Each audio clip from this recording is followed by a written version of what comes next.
I'm a scientist. I'm a physicist. My training was in quantum mechanics. I started my study of Islam when I was 30 years old. I've studied religion, all religions.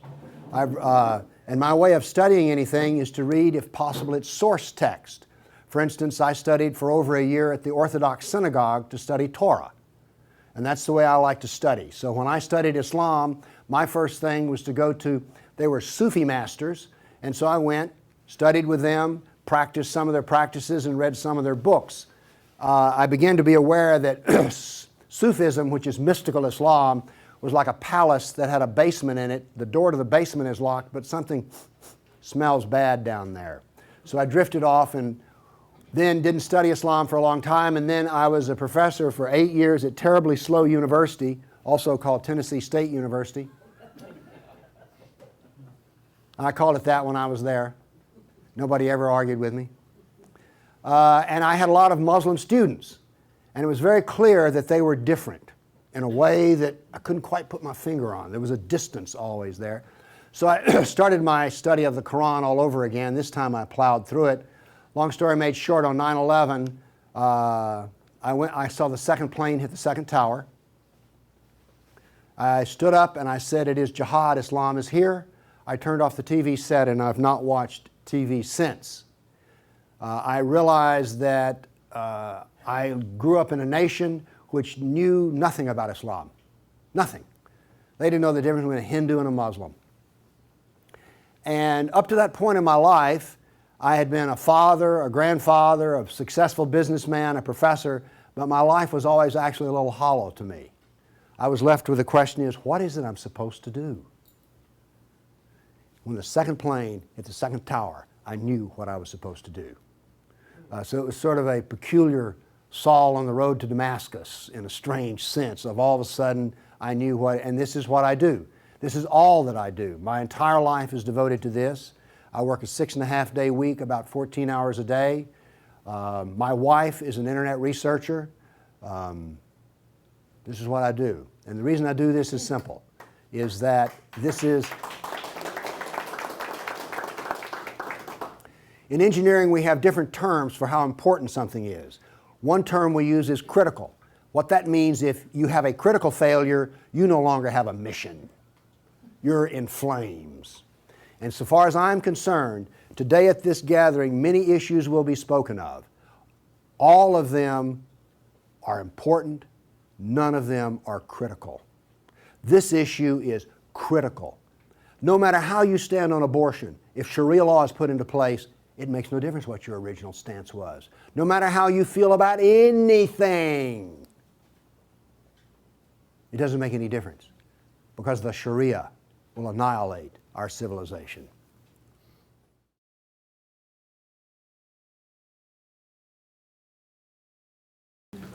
I was asked to speak today on the subject of radical Islam. So very quickly, let me give you how the story is going to end.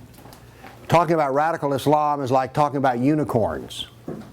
You can draw up a nice story, whatever you want to do, but in the end there are no unicorns. And we'll see in the end there is no radical Islam.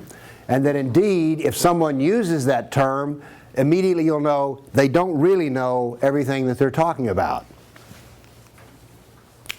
If we're going to talk about radical Islam, I would suggest the place to start is to talk about Islam.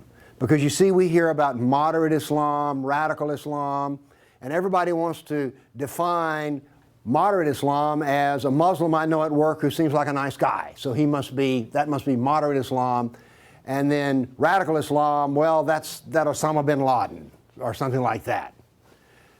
Well, if we're going to talk about Islam, we have to first start with the Quran. All right? There is no God but Allah, and Muhammad is his prophet. And if we're going to study what that means, then we need to study the Quran. Now here's what's important, and this is critical to the whole discussion. There are two Qurans. There's an early Quran and a late Quran. The early Quran is written in Mecca.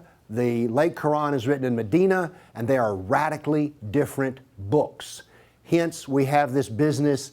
This leads to the asking of the question, what is the real Islam? The thing that's peculiar about the Quran is that you cannot be a Muslim and practice from it. Everyone's heard about the 5 pillars of Islam, all right? Well, using the Quran, it is not possible to practice any of those 5 pillars. However, there's 91 verses in the Quran which say every Muslim is to lead their life identical to that of Muhammad. They're to pattern their life after him. In Christianity, it's sometimes said that the proper ethical question is, what would Jesus do? Inside of Islam, there is another question, what did Muhammad do? Because we know so much about Muhammad, we have his biography and we have his traditions. And the hadith are what his traditions are, and these hadith can be, the shortest one is, war is deceit. And the longest one's about 1.5 pages, a letter he wrote to a Byzantine ruler. So all of the hadith are little stories. The Sirah is his biography, 800 pages of fine print. Between the hadith and the Sirah, we know more about Muhammad than we do George Washington. We know Muhammad's most intimate habits. When I say his most intimate habits, how he went to the bathroom, how he had sex, what foreplay was like for him, all right? How he lay on his back. When he spit, did he spit to the left or the right? How did he drink a glass of water? We know all of these things about Muhammad because every Muslim is to do everything as he did it. Hence the question, what did Muhammad do? Now you'll notice that the Quran, which is on this, so we have Hadith, Sirah, Quran, and the Quran looks small in comparison to them. Oh, before we go further, I have found that when I say Islam, people think Muslim. As a matter of fact, this turns out to be one of the critical things about any discussion of Islam in America. People do not know what Islam is, in spite of the fact it has a definition. And so instead, Islam is whatever Muslims do. So if I'm talking about Islam and I say something about Islam that they go, ooh, that's kind of horrifying, they say, oh, Bill, when you say that Muhammad averaged an event of violence on the average of every 6 weeks for the last 9 years of his life, that's hate speech. And you're hating Muslims. How come a statistical fact is hate speech? And how come I'm talking about a book, the Sirah and the Hadith, and they're confusing it with a Muslim? I have been called by the Southern Poverty Law Center as one of the top 10 bigots in America. Why? Because they say I'm a Muslim basher. This is as close as I get to talking about Muslims. I talk about doctrine. I talk about words on a piece of paper. I talk about ideology. And yet they say, oh, you're a hater. No, because I talk about Hadith, Sirah, Quran. I don't talk about Muslims. Big distinction. And yet, this is what people, this is their thinking process. Okay, real quick, the Sirah is a quarter of the body of work. The Hadith or traditions are about 60%. I like to say that, and the Quran is about 14% of the textual doctrine. I like to say that Islam is 14% Allah and 86% Muhammad. Now, why are we talking about this? Because I'm supposed to be talking about radical Islam. Let's go a little further. Here's our first clue as to the 2 different Islams we have. The early Quran, written in Mecca, has phrases like, you have your religion and I have mine. This verse is quoted at every single bridge-building dialogue that the preacher and the rabbi go to sit there with the imam. They drag out this verse. Or another one they love to drag out is, let there be no compulsion in religion. This all comes from Mecca. Later, in Medina, I shall cast terror into the hearts of the Kafirs. Kafirs are non-Muslims. I'm a Kafir, and I presume you are too. Strike off their heads, strike off the very tips of their fingers. I don't want anybody doing any of these things to me. The first part sounds like the First Amendment, freedom of religion. The second part sounds like terrorism. Jihad is what it is. Well, if you have a Western trained mind, your question should be popping up in your head, Well, which one is the real one? Which one is the real one? And the answer is yes, as we'll see. All right, if we're going to talk about radical Islam or moderate Islam, we need to define Islam. Here it is. Islam is the doctrine found in the Quran, the Sirah, and the Hadith. It's Allah plus the Sunnah of Muhammad, and the Sunnah of Muhammad is just what did he do? What is his perfect example? So Islam is Quran, Sirah, Hadith, or really the way I like it, Islam is Allah and Muhammad. Islam is not what Muslims do, because Muslims are like Christians. Do you think you can really find the teachings of Christ in everything that a lot of people who call themselves Christians?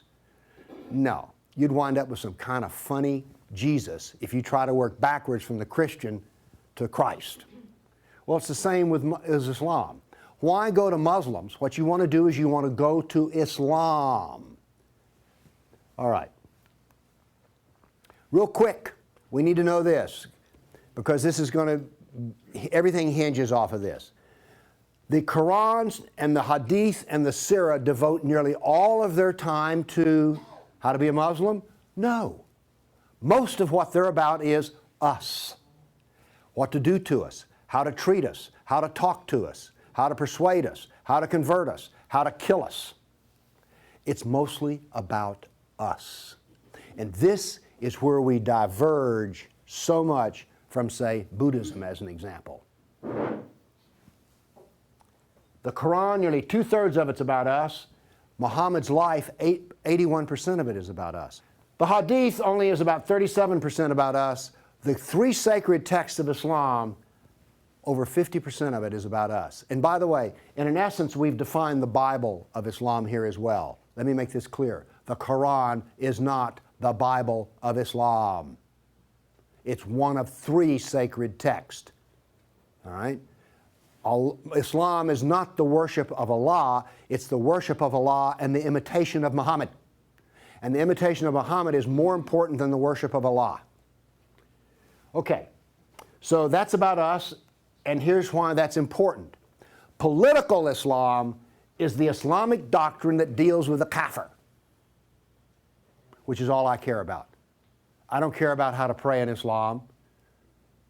I don't care about that at all. What I care about is how I am treated. Well, gosh, that sounds a little egocentric, doesn't it, Bill? Yeah, call it that if you want to, but I want to know the part of Islam that is about me. Political Islam. Because I am not included in the religion, nor are you. But you are included in this part of Islam. And this is why we're involved with Islam. If Islam were just Mecca, I wouldn't be here. I'd be in my wood shop, which is where I was on 9/11. Okay. Cast terror into their hearts. That's a verse about jihad. Now, you have been led to believe that jihad is, there's 2 or 3 verses, and then there's all that violence in the Old Testament. Okay? Well, first off, notice something about the jihad. In Mecca, there is no jihad. That is, in Muhammad's early religious day, there was no talk of jihad. It was let there be no compulsion in religion. Then he turned to jihad in Medina. Notice that 2/3 of his biography is about killing kafirs. And 21% of the hadith is about killing kafirs. This is not insignificant. Nearly 1/3 of the total trilogy is about jihad. Now, maybe we're getting a little insight here into maybe how we're going to be working around to radical Islam here, because quite frankly, jihad is radical, but it's very precisely radical. Now, there's something else about that we need to understand. Early Quran written in Mecca is very Jewish, pro-Jewish. Later, it's very anti-Jewish. And this we want to pay attention to, because it turns out that when we look at the anti-Jew text, it's a total of 9%, whereas Mein Kampf, the gold standard, is only 7%. Now then, here's the question. Is Islam pro-Jewish or anti-Jewish? Yes, it's both. Here's a growth curve. I'm a scientist and I've been a businessman. It's very interesting to plot growth. What do you notice immediately, even if you can't see anything, that this is two separate stages of work here. You have your early, you have your latter. In his early days, Muhammad preached the peace of Islam and got 150 people to follow him. 150 over a 13-year period. That's about 10 a year. He moved to Medina, where he became a warlord, a jihadist, and when he died, every Arab was a Muslim. Translation, religion was a failure. Peace was a failure. Jihad was an overwhelming success. Let's summarize it all. I call this dualism. Anti-Jew, Mecca, almost none, Medina, a lot. Jihad in Mecca, none, in Medina, a lot. The growth, no jihad, and then all jihad. The Bible, you have your religion, I have mine, I shall cast terror. Let's go back to what I'm talking about. Radical Islam. Radical Islam is nothing more than the Islam of Medina. Moderate Islam is the Islam of Mecca. So that's this dualism that we have. Notice that everything I'm telling you about has nothing to do with people. It has to do with doctrine, words on paper. So, Islam is dualistic. There is Meccan Islam and there is Medinan Islam. One's a big smile and the other is I'll take you down however I can. Which is the real Islam? Again, the proper answer is yes. That's the proper Islam. Radical Islam is Medinan Islam, modern Islam is Meccan, and of course, which one is real? They're both real. Here's why we want to talk about this. This is not an idle discussion. I have plotted the growth of Islam in countries where there is no Christianity left anymore. This is a plot of Turkey. Turkey used to be called Anatolia. It was the site of the 7 churches of Asia. Saul was from Tarsus. Tarsus was in Asia Minor, or Anatolia. Anatolia was Greek and Christian until Islam invaded. Whereupon the Christians in Turkey, or Anatolia, did not get a choice of convert or die. What they got was a new government based on the sharia. Notice what happens to Christianity over the centuries with sharia. Do notice that the bottom scale here is done in centuries. What happens to Christianity? Today, Turkey is 99.7% Muslim and 0.3% Christian, and the Christians are leaving and declining. This is what happens with Sharia law. This is what happens with political Islam. It is not convert or die. It is live under the Sharia. Christianity can sustain itself under communism. Christianity can sustain itself under Nazism. Christianity cannot sustain itself under the Sharia. Obviously, this fact is not well understood anywhere in the state of Tennessee, because when the governor made 2 appointments, one that talked about Sharia finance, and now then he has decided that the voice of Islam will be represented only by Muslim Brotherhood, American Muslim Advisory Council. My voice is not welcome. He has decided that the Sharia is here. What is the problem? Does every pulpit rise up in insurrection and say, no, the Sharia will destroy Christianity and will destroy politics as we know it in Tennessee? No.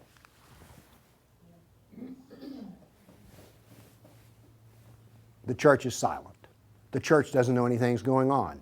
And yet, look, the church will be annihilated by the Sharia. And the first mention of it coming on board is like, welcome, brother. We're all about tolerance. The Sharia will destroy the Constitution. The Sharia will destroy Christianity. And you go, Bill, come on. This is the buckle on the Bible belt. If that be true, let me assure you that the church's pants are down around its ankles. Because I'm only condemning 95% of the ministers, but they're asleep and afraid. I say I rarely meet religious leaders anymore. I do meet a lot of chief executive officers that run a 501c3 that has a meeting on Sunday morning. Again, I'm only talking about 95% of them. But this is what political Islam does. And by the way, it does the same to Buddhism. Afghanistan was Buddhist. It does the same to Hindus. Pakistan was Hindu. So where everybody's sitting around going, well, you know, this is not a problem. I've got this new Muslim neighbor. He's a nice guy. There's nothing to worry about. I'm not talking about Muslims. I'm talking about what the doctrine of Islam does. Okay. I've made this lecture a little quicker than I normally would because, as you know, we're running behind schedule.